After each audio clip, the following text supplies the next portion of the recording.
tengo el gusto de presentar a nuestro siguiente invitado, Nicolás Barr, que nos hablará acerca de los retos de los sistemas de pensiones.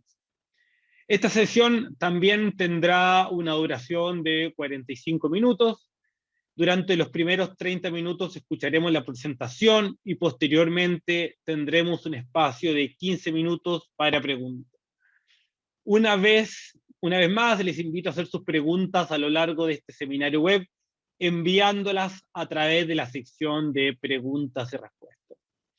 Esta conferencia la realizaremos en inglés, por lo que para quienes desean escuchar la interpretación, verán un icono en la parte inferior de sus pantallas que lee interpretación.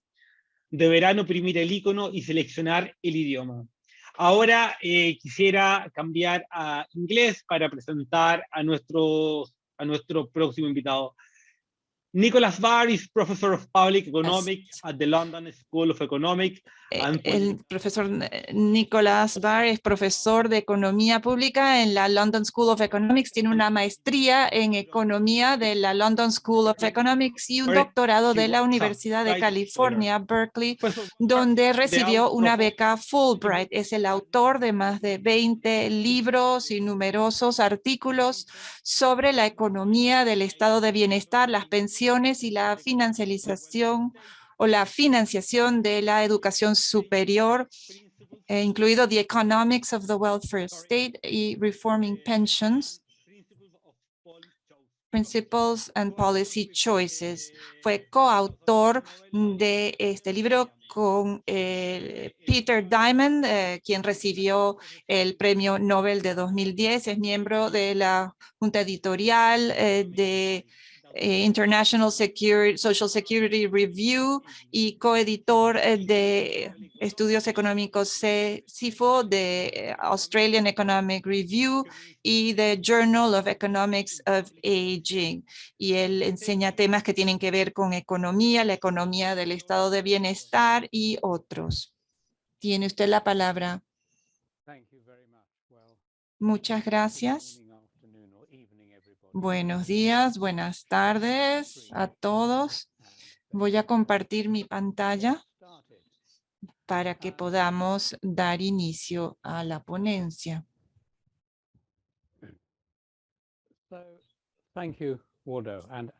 Muchas gracias, Waldo y Juan, por sus amables palabras.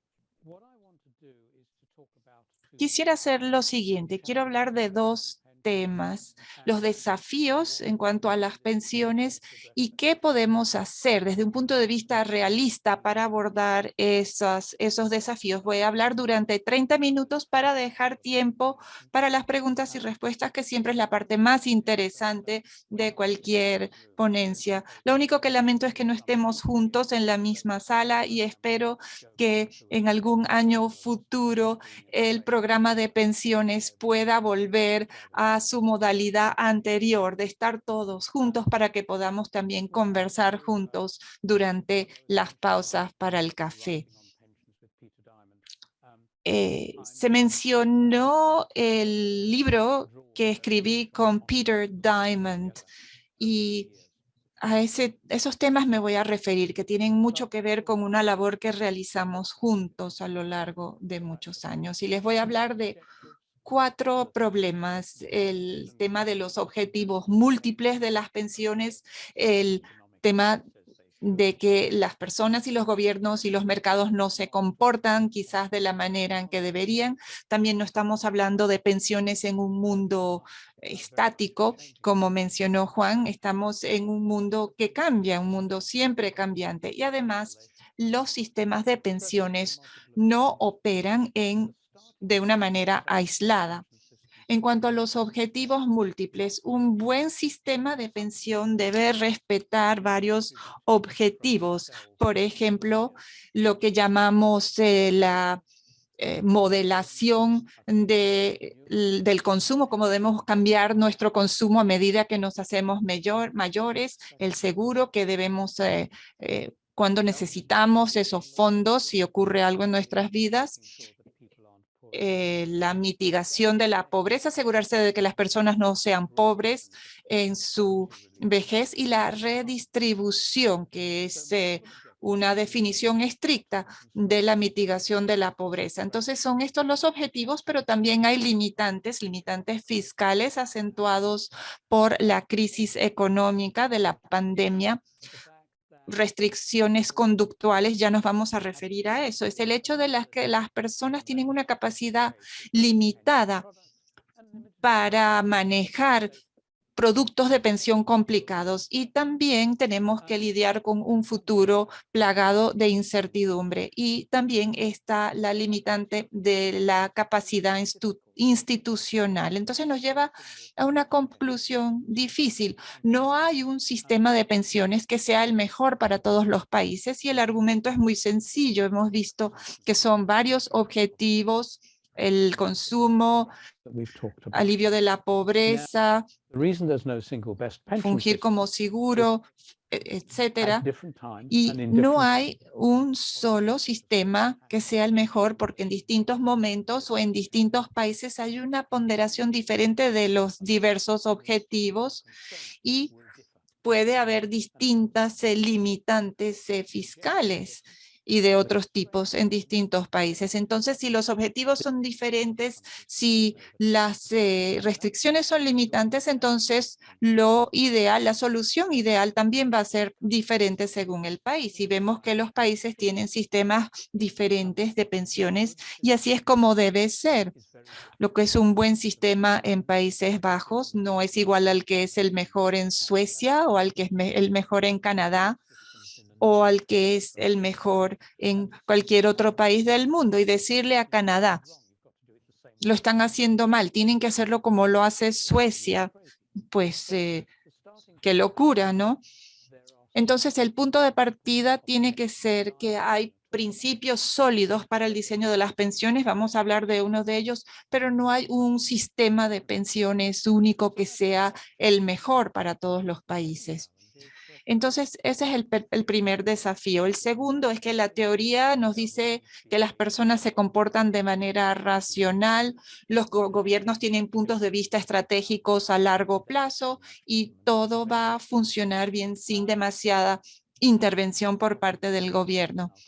Hablemos primero de las personas y luego de los colectivos. La teoría simple nos dice o nos habla de lo que los economistas llaman el mundo ideal, en el que todos están bien informados, saben acerca de sus necesidades y circunstancias futuras, pueden pronosticar sus necesidades médicas, cuando van a nacer sus hijos, qué van a necesitar, etcétera. Y también supone que las personas están bien informadas acerca de los mercados financieros y los productos financieros. También da por sentado que las personas son racionales y tienen un horizonte de tiempo largo. Entonces, un joven dice, tengo este buen largo horizonte, voy a empezar a ahorrar ahora en mi juventud. Entonces, este sería el modelo más sencillo, pero lo que necesitamos es el segundo mejor análisis, como dicen los analistas, viendo que las personas tienen información imperfecta, y esto también incluye una conducta no racional, y de esto nos va a hablar Diego también. Hay fricción en la búsqueda, se tarda en encontrar la mejor opción al mejor precio, hay mercados incompletos, contratos incompletos. Si uno quiere adquirir una póliza de seguro en el mercado privado, no lo va a poder hacer. Y también hay una imposición distorsionaria.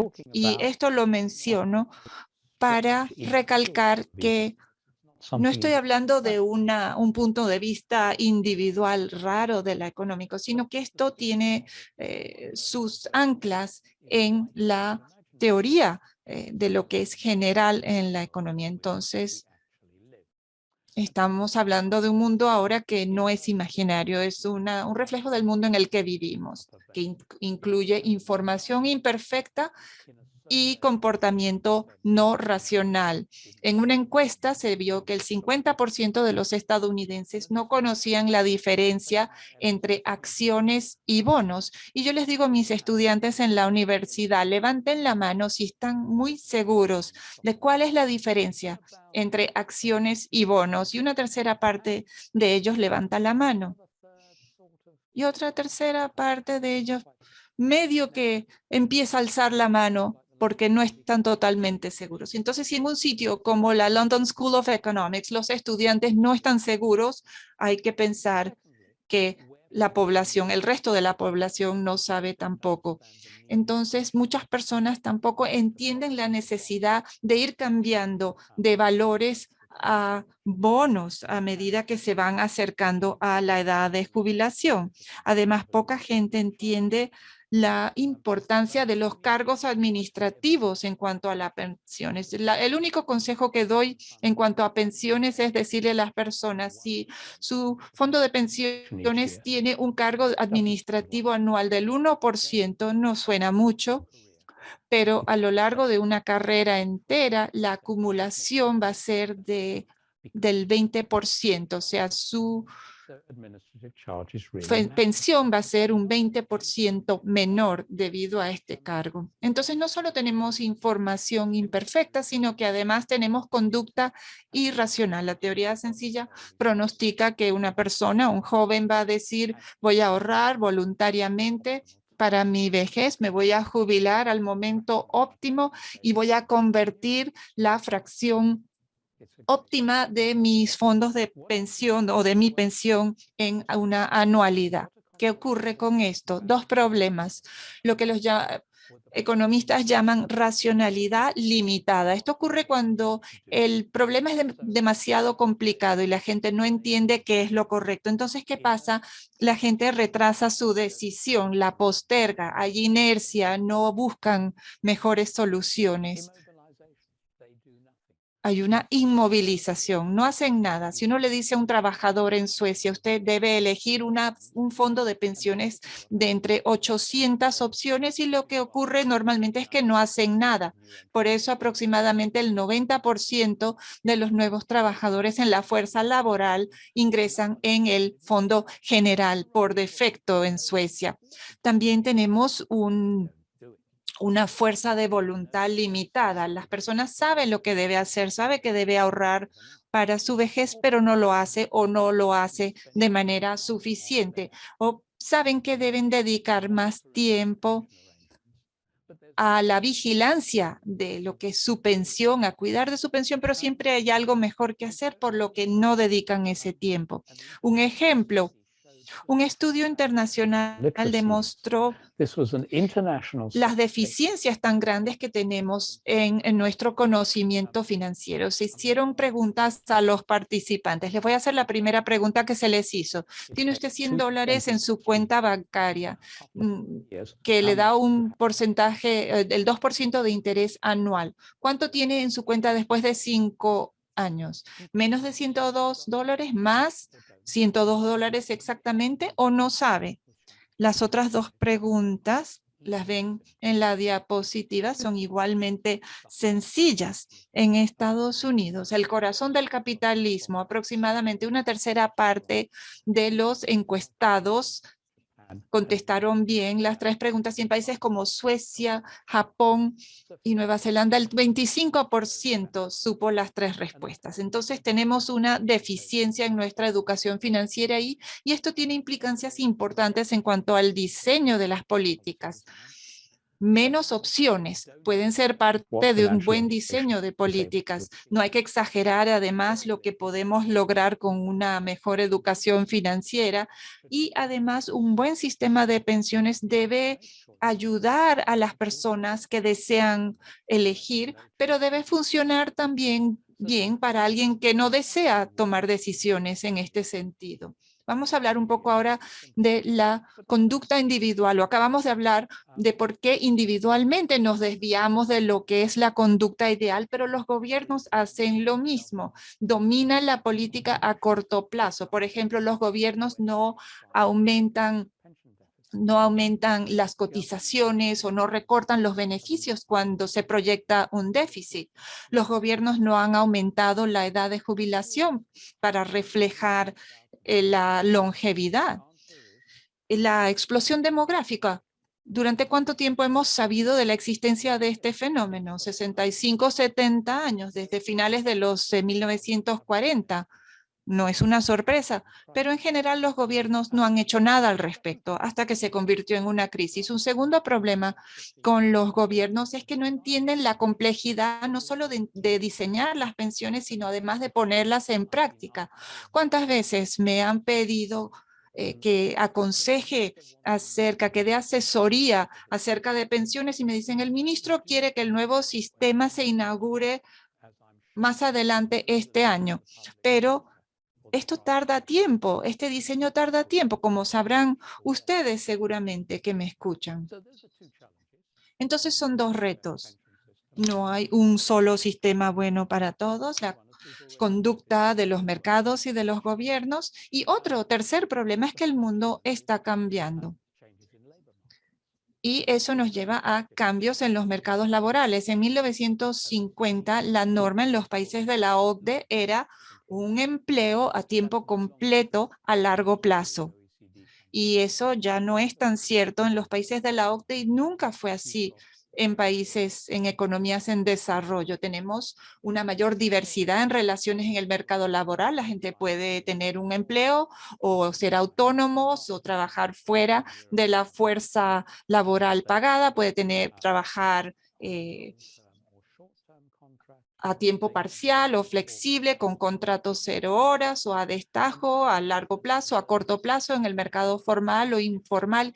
Y es una diversidad en todas las partes del mercado y además hay movimientos entre una categoría y otra. Entonces tenemos mercados laborales más dinámicos y encima de eso tenemos la necesidad cada vez mayor de capacitación frecuente porque hay más conocimiento, hay avances tecnológicos y ese conocimiento se hace obsoleto más rápidamente. Entonces, ese es un problema grande, un gran cambio que está sufriendo el mundo. Por otro lado, tenemos el envejecimiento de la población y hay que tener en cuenta que esto tiene dos causas.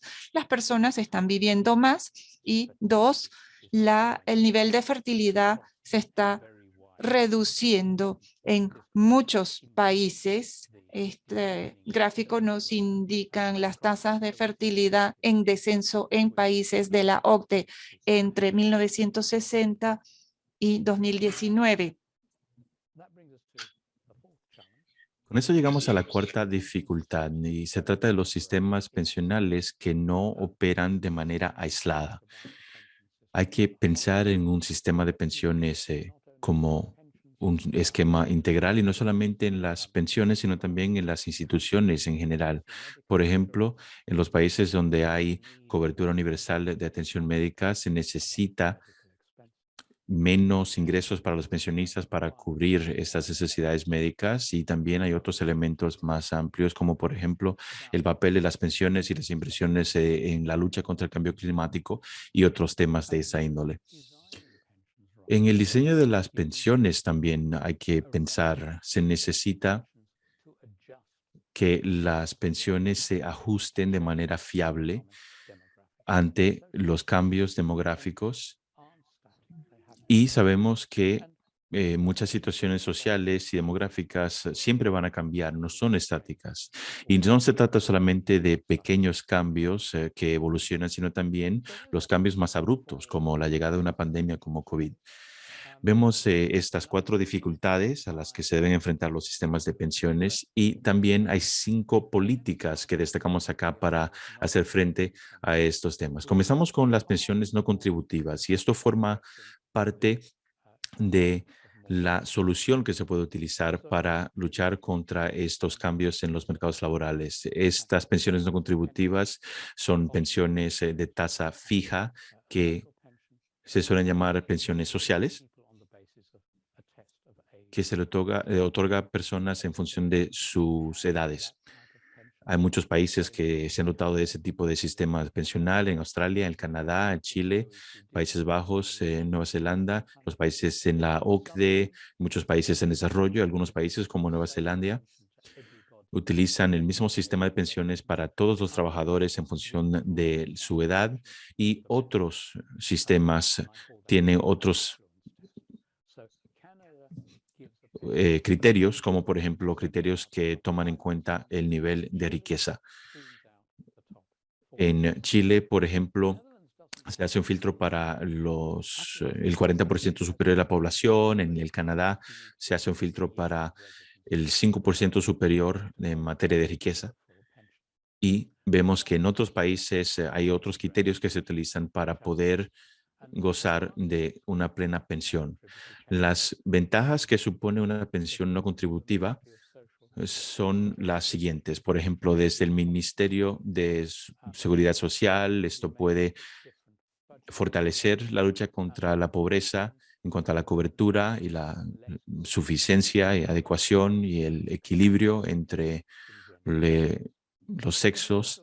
También se toman en cuenta riesgos para los contribuyentes, pero también desde el punto de vista del Ministerio de Hacienda, una de las ventajas es que se puede diseñar este sistema para adaptarlo a distintos escenarios, como por ejemplo el nivel de prestaciones mensuales y las edades a las cuales se puede empezar a recibir estas prestaciones. Por ejemplo, una persona que se jubile a los 65 años puede tener algo adaptado a esa situación comparado con otra persona que comience a recibir esos beneficios a una edad anterior. También hay jubilaciones a una mayor edad que tiene que ver con la problemática también de lo que se debe hacer en una situación de mayor longevidad. Y sabemos que con la mayor longevidad y con la fertilidad y la tasa de fertilidad menor, esto puede generar complicaciones. Hay dos vías de políticas que se pueden tomar. Por ejemplo, una edad de jubilación que sea mayor. Las personas al estar viviendo más años deberían jubilarse más tarde, pero también debería haber un sistema de jubilación más flexible. Los trabajadores deberían de poder elegir la manera en que pueden pasar de un trabajo a tiempo completo hacia otro tipo de esquema a medida que se acercan a esa edad mínima de jubilación y luego cómo poder también pasar posiblemente a un esquema de tiempo parcial. Es decir, que se tienen que tomar en cuenta los dos elementos. Hay una tercera opción para luchar contra estas dificultades y tiene que ver con la manera en que se puede facilitar las opciones para las personas. Se necesitan más ahorros y más inversiones y acá el argumento a favor es bastante directo y sencillo. Con menor fertilidad, la población activa en el futuro será menor a la que existe hoy, por lo cual hay que aumentar la productividad de cada uno de los miembros de la población activa en el futuro. Pero para ello se necesitan más ahorros, de manera que se pueda invertir en activos productivos. Así que el punto de partida es un mayor nivel de ahorros. Las pensiones pueden ayudar a organizar los ahorros de manera bastante importante, pero también cabe aclarar que las cuentas individuales solamente constituyen una manera de organizar esos sistemas. Hay otras maneras que se deberían contemplar, tal como se puede ver en el caso de Chile o de Australia, con cuentas individuales financiadas plenamente por las personas o otros esquemas más sencillos, como lo que existe en Reino Unido. Hay planes financiados plenamente por la industria, como en Países Bajos, parcialmente, como en Suecia, o sistemas parciales, con el ejemplo más obvio siendo el Fondo Soberano de Inversión en Noruega. Así que me parece que los productos de ahorros deberían ser más sencillos y el modelo que permite las elecciones y la competencia no es el modelo adecuado, conlleva costos administrativos muy altos y al no contar las personas con información adecuada, no suelen poder hacer la mejor elección. Y acá lo que vemos es que en cuanto al diseño de las pensiones existen varias implicancias. Las pensiones deberían ser obligatorias o utilizar una inscripción automática. El segundo tema es que las decisiones deberían ser sencillas.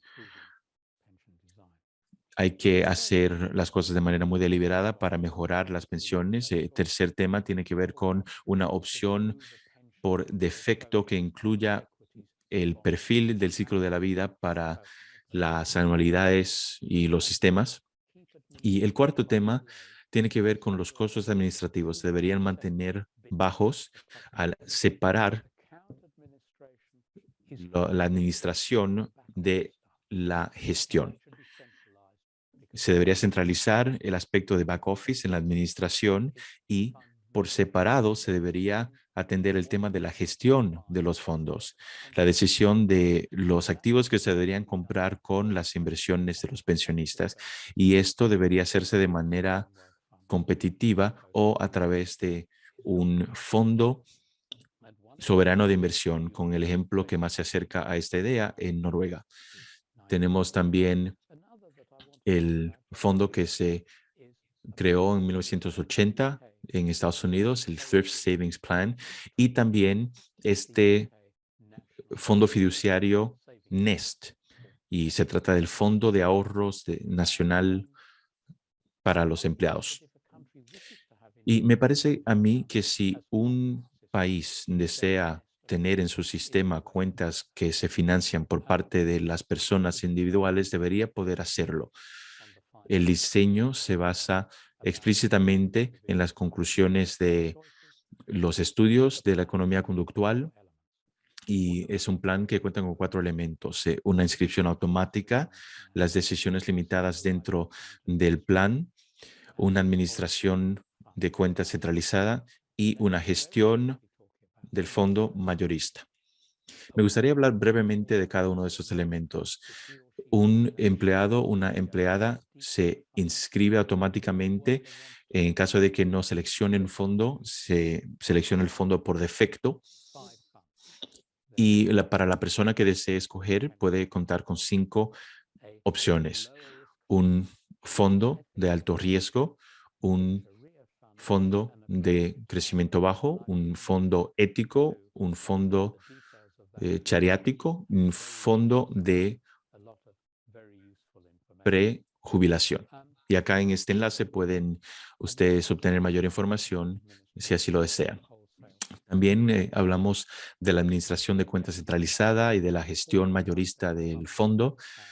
Hay publicaciones trimestrales que pueden encontrar a través de este enlace que comparto con ustedes y por supuesto podría ahondar más si así lo desean durante el espacio de preguntas. Este enfoque de NEST reconoce y respeta las conclusiones y hallazgos de sus estudios de la economía conductual. Se diseñó con esas conclusiones en mente y simplifica las decisiones que deben tomar los empleados y también permite que se tomen decisiones para las personas que sí lo desean, pero también le permite la opción por defecto a las personas que no deseen analizar las distintas opciones. También la cuarta respuesta tiene que ver con las instituciones que puedan acompañar los estudios de esta vista de más largo plazo. El diseño de las pensiones donde los ajustes se basan en las reglas es un elemento muy útil. La indexación de las pensiones y de las cotizaciones y contribuciones para hacer ajustes en cuanto a los cambios de precios, de salarios y de esperanza de vida, todo esto es muy útil. También las proyecciones independientes periódicas obligatorias y los ajustes a las reglas ante los déficits es algo que puede ser de mucha utilidad. El plan de pensiones del Canadá cuenta con reglas según las cuales si se observa un déficit, se sabe qué pasaría con las cotizaciones, con las comisiones y con otros elementos importantes. Y además de esos ajustes con base en las reglas, también contar con instituciones que sigan las reglas del mercado es importante. En Suecia, por ejemplo, las decisiones y los grupos pensionales actúan de manera autónoma en comparación con el gobierno. Y en el Canadá también vemos que hay un esquema semejante. Y acá destacamos esos dos países porque hay una autonomía auténtica de estos grupos con el gobierno. Las evaluaciones independientes periódicas también son importantes. Yo fui, por ejemplo, integrante de la Comisión Bravo en Chile. Y en este tipo de esquemas también se cuenta con la participación de personas que están fuera de los grupos políticos que podrían influir según sus intereses. También las inversiones para acompañar la lucha contra el cambio climático es un elemento importante. Y esas son las maneras en las que se puede, en el marco de esta cuarta respuesta, atender los fondos de pensiones. Acá tenemos la quinta aproximación y eso tuvo que ver con una pregunta también que se hizo acerca del acceso que se debería o no otorgar a las personas en casos excepcionales como el de la pandemia para que puedan acceder a sus fondos.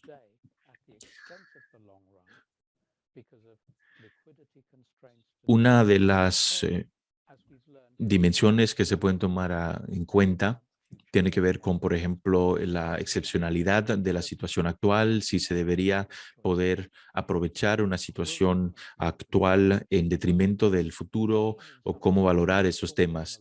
Y lo que hemos observado en distintos países es que a veces situaciones actuales podrían tener una incidencia importante sobre el futuro de dicha situación, como por ejemplo el sistema de pensiones, y algo que podría ser menos benéfico a largo plazo. Las cotizaciones, también para hablar del tema de las cotizaciones, puede tener un impacto bastante importante porque mientras más temprano se hacen, más grande es el impacto. También en cuanto a la evaluación de la manera en que se podría compensar una falta de cotización hoy para compensarlo mañana. Sabemos que las cotizaciones más tardes en un periodo de tiempo no suelen tener el mismo impacto. Sabemos que en el contexto de la pandemia también el apoyo de las pensiones debería formar parte del gasto público. El sector público tiene un papel importante que desempeñar como aseguradora de última instancia ante una crisis como esta. Y en la última lámina incluyo un enlace de un artículo de Andrea Velasco que trata este tema. También la OCDE declaró que hay que continuar las cotizaciones a los planes de jubilación. Los gobiernos podrían proporcionar transferencias de ingresos o subsidios ante una situación como la de COVID-19. Y a mí me parece que el acceso anticipado a los fondos de jubilación son una muy mala idea y que al adoptarse esto una política se adoptaría algo que sería en desmedro de lo que podría ser el futuro de esos fondos de jubilación para las personas. En términos económicos, también consideramos que la reducción de los ahorros no es la vía adecuada, sobre todo dada la tasa de fertilidad que va disminuyendo cada vez más. Yo considero que a veces los gobiernos tienen que tomar medidas contundentes y resistir las presiones políticas. Y esto lo digo consciente del hecho de que para un académico como yo es muy fácil decirlo porque no estoy en el espacio político, pero es algo que sí se debería contemplar. Dicho todo esto, muchas gracias por el espacio y quedo atento en caso de que haya alguna duda. Thank you so much, Nicolás. Muchísimas gracias, Nicolás. Esta ponencia fue absolutamente excelente. Hemos recibido muchas consultas mediante el chat y sabemos que tenemos una audiencia muy expectante de las respuestas que podrás brindar. Voy a plantear las preguntas en español y luego escucharemos la interpretación.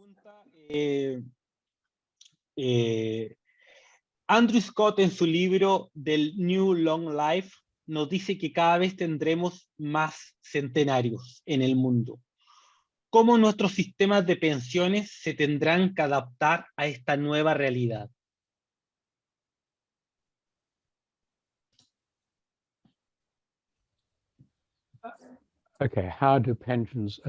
Muy bien, ¿cómo se pueden adaptar los sistemas de pensiones a los centenarios? Muy bien, cuando primero se creó la noción de las pensiones y la edad de jubilación se fijó a los 65 años, bueno, retomo. Si se nos pidiera que diseñáramos un sistema de pensiones para un planeta nuevo y se nos dijera que la esperanza de vida iba a seguir aumentando, no se fijaría la edad de jubilación a los 65 años, se supeditaría a lo que sea la situación en el momento. Así que hay que aumentar la edad de jubilación, pero junto con este incremento habría que capacitar a los trabajadores que van avanzando en su edad. También habría que brindar esquemas flexibles para los empleados y también se necesitaría inversiones en el capital físico. En Alemania, por ejemplo, se habla de lo que suelen llamar los exoesqueletos que se utilizan para las personas de mayor edad que puedan manejar cierta maquinaria. Es decir, que se tiene que seguir las tendencias en los mercados laborales y tomar en cuenta también los cambios necesarios para la edad de jubilación, y soy consciente del hecho de que todo eso puede ser complicado, pero una estrategia debería contemplar todo esto. Una siguiente pregunta. La verdad es que el panorama de los sistemas de pensiones para los siguientes años se ve bastante desafiante. Personas viviendo más, empleos menos estables, mayor número de trabajadores independientes. ¿Podemos dejarlo todo al Estado o será necesario educar a la población que el ahorro voluntario será cada vez más necesario? ¿Cómo ve usted el futuro y qué rol puede tener la economía del comportamiento en todo esto?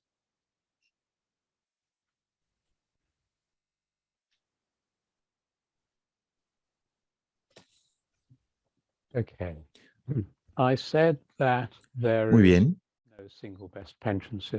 Había mencionado que no existe ningún sistema de pensiones que sea el mejor, y lo que voy a decir ahora no es la mejor vía a seguir para todos, sino una vía a seguir. Dos elementos importantes: las pensiones no contributivas para poder brindar un nivel básico de vida, y esto junto con una fuente de planes sencillos de pensiones como las pensiones Nest que había mencionado.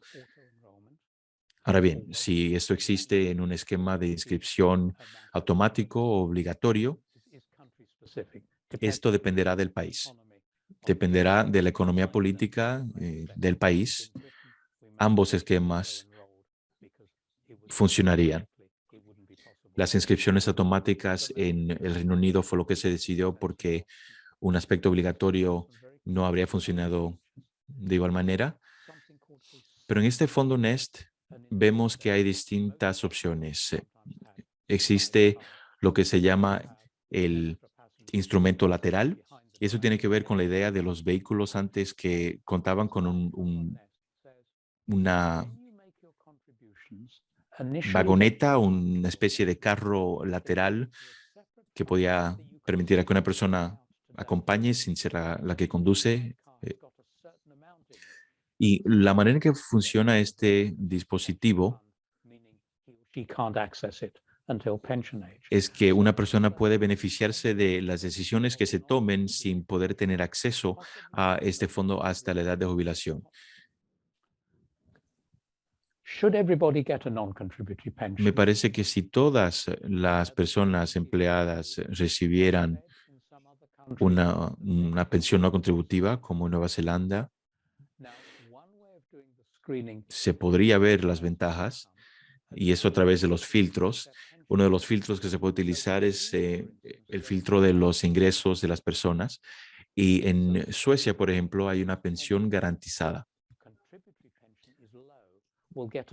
Para las personas que reciban pensiones contributivas de bajo nivel, podrían recibir fondos complementarios, pensiones no contributivas junto con un plan de ahorros para la jubilación que sea ya automático o obligatorio.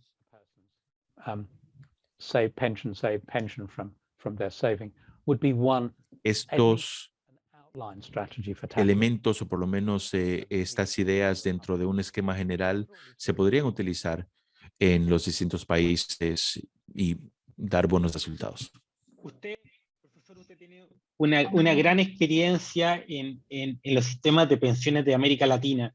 De hecho, usted participó en las comisiones, en ambas comisiones que se han realizado en Chile. Y le quisiera preguntar, algunos países han considerado un posible regreso a los sistemas de reparto. Algunos países de una u otra manera han pensado volver a pasar de un sistema de capitalización a volver a un sistema de reparto. ¿Cuál es su opinión respecto a eso? Y lo segundo es, ¿qué recomendaciones usted daría para hacer sistemas de pensiones más equitativos e inclusivos en la región?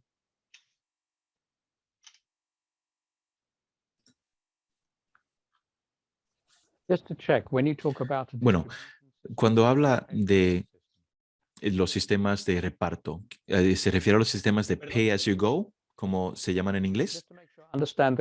Solo para asegurarme de que entendí bien la pregunta. La pregunta, cuando se habla del sistema de reparto. Volver de un sistema de capitalización, volver a un sistema de reparto. ¿Cómo usted ve ese cambio?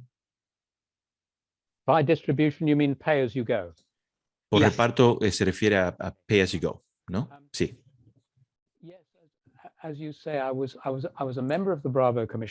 Sí, claro, como mencionó, fui integrante de la Comisión Bravo, pero no fui integrante de la segunda comisión, participé varias veces, pero no quiero sobrevalorar mi participación. Para pasar de las pensiones de capitalización a las pensiones de reparto.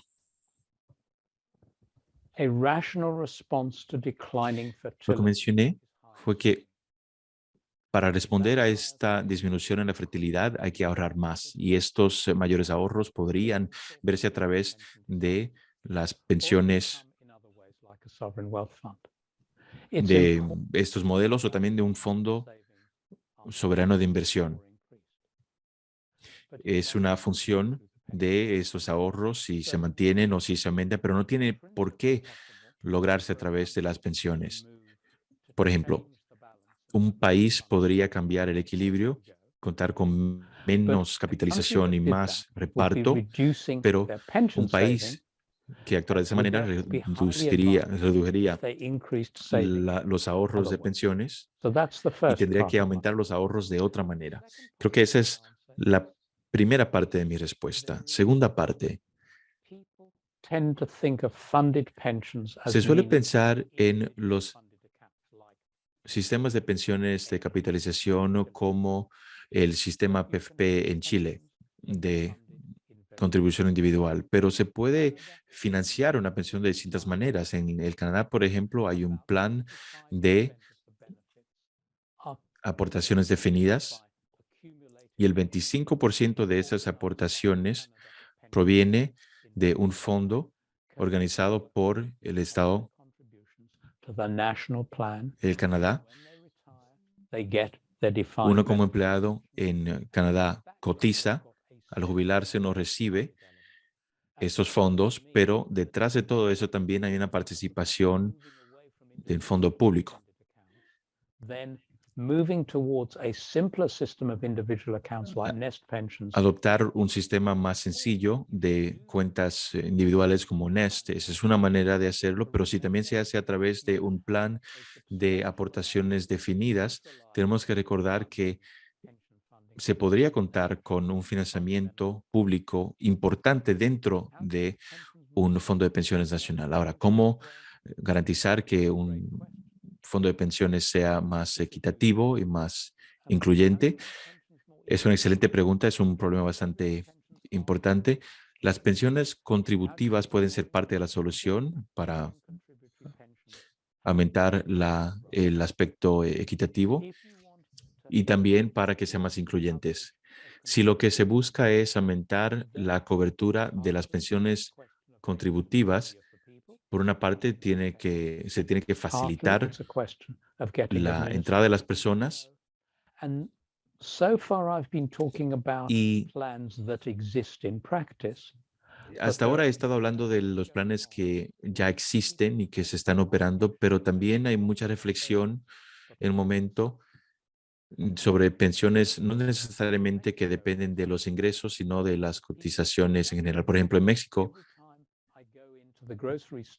cuando yo paso a una tienda y utilizo mi tarjeta, digamos que un 1% de la factura de lo que compre se cotiza automáticamente en mis pensiones. Y dada la tecnología que existe el día de hoy, es factible la posibilidad de que las contribuciones y cotizaciones sean electrónicas y sean automáticas. Es decir, que hay muchas medidas que se deben tomar, pero ninguna de ellas es por sí sola la solución, pero en conjunto podrían ayudar a que avancemos en el sentido adecuado. Una última pregunta, profesor. ¿Qué tan necesaria es la educación financiera para entender los sistemas de pensiones en los países? ¿Y qué tan importante es el rol de las empresas para incentivar a sus empleados a tener un mayor ahorro para su vejez?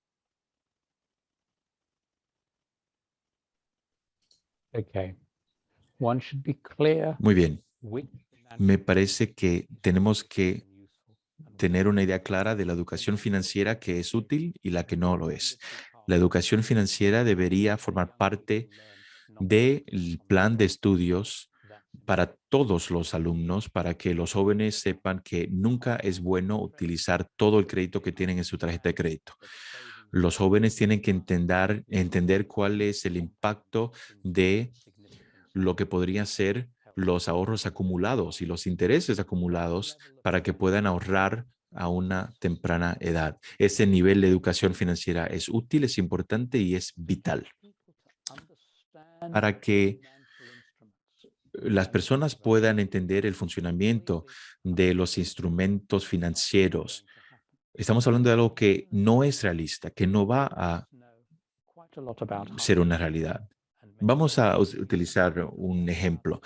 Nosotros hemos escuchado hablar mucho de la epidemiología y de la higiene en los últimos 15 meses. Sabemos cómo funcionan las distintas mascarillas y hay elementos médicos que sí entendemos bien, pero no somos médicos de formación y nunca vamos a aprender lo suficiente por el lado médico como para ser médicos nosotros. Ninguno de nosotros puede entrar en una farmacia para comprar cualquier medicamento que querramos y esto es por una razón muy válida. Se trata de temas técnicos y que requieren del acompañamiento de un médico para saber qué medicamento consumir. Y sabemos que hay hoy por hoy mucha información en los teléfonos inteligentes y lo demás. Lo que diría es lo siguiente, la educación financiera es muy importante, las empresas pueden ayudar a mejorar este nivel de educación, pero la educación financiera debería ayudar a las personas a manejar las finanzas de manera general, pero no llevar a una persona a poder manejar todo el mercado bursátil porque ya es experto.